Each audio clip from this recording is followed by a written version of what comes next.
রাজিম বিসমিল্লাহির রহমানির রহিম।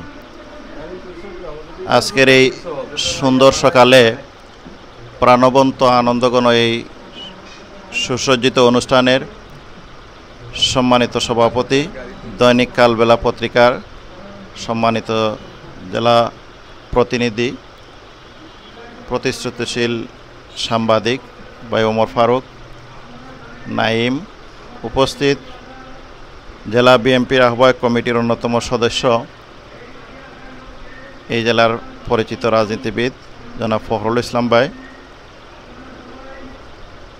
আমার পাশে উপবিষ্ট সিনিয়র সাংবাদিকবৃন্দ, বিভিন্ন রাজনৈতিক দলের নেতৃবৃন্দ, সম্মানিত উপস্থিতি, আসসালামু আলাইকুম ওয়া রাহমাতুল্লাহ। আমি প্রথমেই অভিনন্দন জানাই দৈনিক কালবেলা পত্রিকার ৩য় বর্ষপূর্তি অনুষ্ঠানে, এই ধরনের আনন্দঘন একটা অনুষ্ঠানে আয়োজন করার জন্য আয়োজকবৃন্দ, পত্রিকা এবং পত্রিকা পরিবারের সাথে সংশ্লিষ্ট সকলকে আমি ধন্যবাদ জানাই। বাংলাদেশ জামাত ইসলামীর পক্ষ থেকে প্রতিষ্ঠাবার্ষিকীর সফলতা কামনা করছি। আমি এর আগে বক্তব্যগুলো খুব মনোযোগ দিয়ে শুনছিলাম। আমাদের একজন বক্তা, সিনিয়র সাংবাদিক ভাই হুসাইন আহমদ বলছিলেন যে পত্রিকা হচ্ছে জাতির দর্পণ বা আয়না। কথাটা কিন্তু ঠিক। তাহলে আয়নার বৈশিষ্ট্যটা কি? আয়নার বৈশিষ্ট্য হচ্ছে আমরা যখন আয়নার সামনে দাঁড়িয়ে যাই তখন আয়না হুবহু তাই প্রকাশ করে যা আমাদের আছে। আমাদের চেহারায় যদি কোনো ভুল ত্রুটি থাকে, কোনো দাগ, কালো দাগ থাকে, মলিনতা থাকে, তাহলে আয়না সেটা ফুটে ওঠে। আবার যদি কোনো দাগ মলিনতা না থাকে সেটাও ফুটে ওঠে। অর্থাৎ হুবহু যা আছে তা উপস্থাপনা হচ্ছে আয়নার বৈশিষ্ট্য। সম্ভবত এ কারণেই মিডিয়াকে বলা হয় আয়না। অর্থাৎ একটা বিষয়বস্তু যেভাবে যা ঘটেছে তাই সঠিকভাবে উপস্থাপনাটা হচ্ছে একজন মিডিয়া বা সাংবাদিকের বৈশিষ্ট্য। আমি সংক্ষিপ্ত বক্তব্যে 2-3টি উদাহরণ দিয়ে আমার কথা শেষ করি। প্রথম, আমার একটা অভিজ্ঞতা, যেটা পত্রিকার মাধ্যমেই জানলাম। আজকে থেকে 40 বছর আগে জেনারেল হুসাইন মোহাম্মদ এরশাদ সাহেব যখন ক্ষমতায় ছিলেন, তখন বাসসের সিনিয়র সাংবাদিক,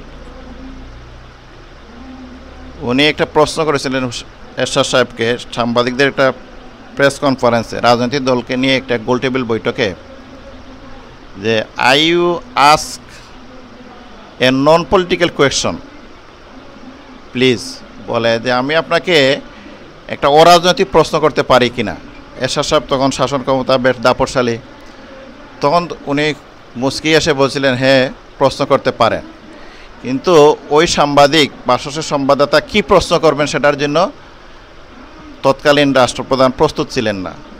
উনি প্রশ্নটা করেছিলেন এভাবে যে আপনি ক্ষমতায় আসার আগ পর্যন্ত আপনি যে একজন কবি এটা জাতি জানতো না, কিন্তু আপনি ক্ষমতায় আসার পর আপনি কবিতা লিখতেছেন, জাতীয় পত্রিকার প্রথম পাতায় আপনার কবিতাও ছাপা হচ্ছে।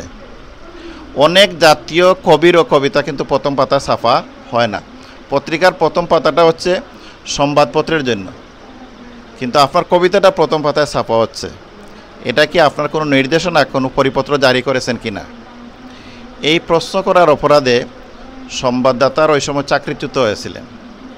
প্রসঙ্গটা আনলাম এই কারণেই যে সাংবাদিক শুধু সংবাদ প্রচারে প্রতিপক্ষের রোষানলে পড়েন না, বরং প্রশ্ন করলেও সেটার জন্য ওনাকে শাস্তি পেতে হয়।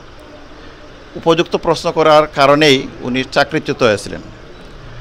আরেকটি বিষয় আপনাদের জানা আছে, রুজিনা ইসলাম, প্রথম আলো সাংবাদিক, করোনা চলাকালীন সময়ে উনি স্বাস্থ্য মন্ত্রণালয়ের 1800 জন কর্মকর্তার নিয়োগ নিয়ে উনি একটা প্রতিবেদন ছাপিয়েছিলেন। এই প্রতিবেদন ছাপার কারণে উনি জেল খাটতে হয়েছে।